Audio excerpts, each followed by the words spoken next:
Assalamualaikum warahmatullahi wabarakatuh. Teman-teman beriman, tahukah kalian pekerjaan yang disukai oleh Rasulullah? Ada 3 jenis profesi yang direkomendasikan oleh Rasulullah, di antaranya adalah berniaga dan muamalah, berbisnis. Sebagian banyak orang yang mengembangkan usahanya dengan cara bermitra usaha dengan perusahaan yang lebih besar, agar bisnisnya berkembang dengan pesat. Pernahkah kalian berpikir untuk bermitra bisnis dengan Rabb semesta alam? Siapakah sosok fenomenal yang bermitra bisnis dengan Allah Azza wa Jalla, sehingga karenanya di akhir hayatnya, di saat pemakamannya, dihadiri 1,5 juta orang? Simak video ini, agar kita bisa mengambil pelajaran dari kisah ini. Di sebuah kota kecil bernama Tafahna al-Ashraf, hiduplah seorang pemuda bernama Insinyur Solah Al-Tiyah. Di kota kecil yang tenang ini, kini telah berubah menjadi kota terkenal di Mesir. Seperti yang dikutip oleh Syekh Dr. Mustafa Dasuki Kasbah, ahli wakaf dari Universitas Al-Azhar. Di Mesir ada sebuah kota kecil bernama Tafahna al-Ashraf. Kota ini adalah kota kecil yang tenang. Namun atas perjuangan seseorang bernama Solah Atiyah, kota ini menjadi salah satu kota terkenal di Mesir. Solah Atiyah adalah seorang pemuda miskin dari kota itu. Bahkan ketika dia kuliah, dia hanya memiliki 1 celana panjang. Ia belajar di salah satu universitas di Mesir jurusan pertanian.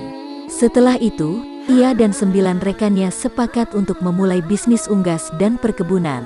Mereka mengumpulkan uang sebagai modal masing-masing dengan menjual apapun yang mereka miliki, termasuk uang hasil penjualan perhiasan istri-istri.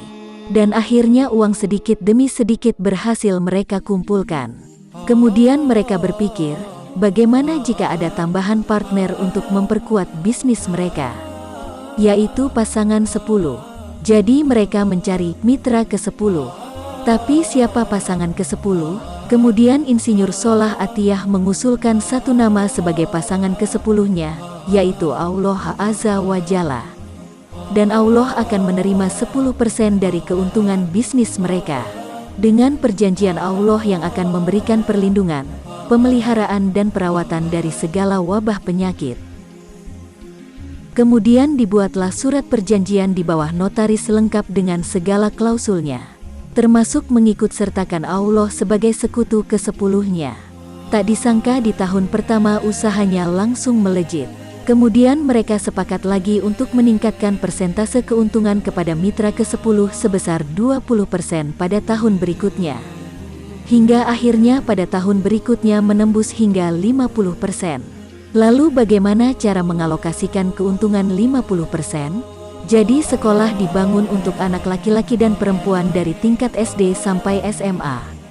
Namun, karena keuntungan bisnis semakin maju, Baitul Mal pun dibuat di kota kecil itu.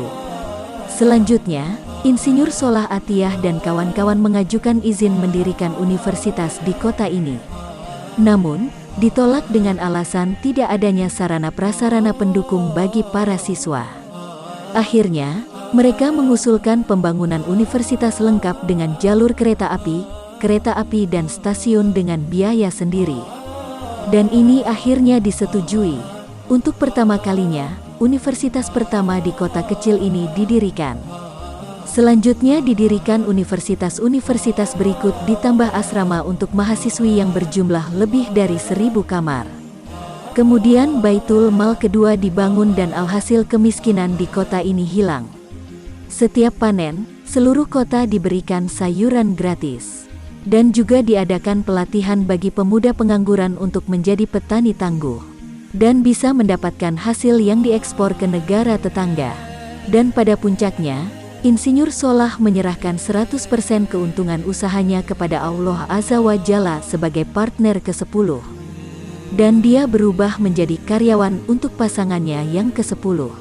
Dan dia juga mau menerima gajinya dengan syarat Tuhannya, sehingga dia diberi keyakinan bahwa dia hanya membutuhkan dan meminta kepadanya saja.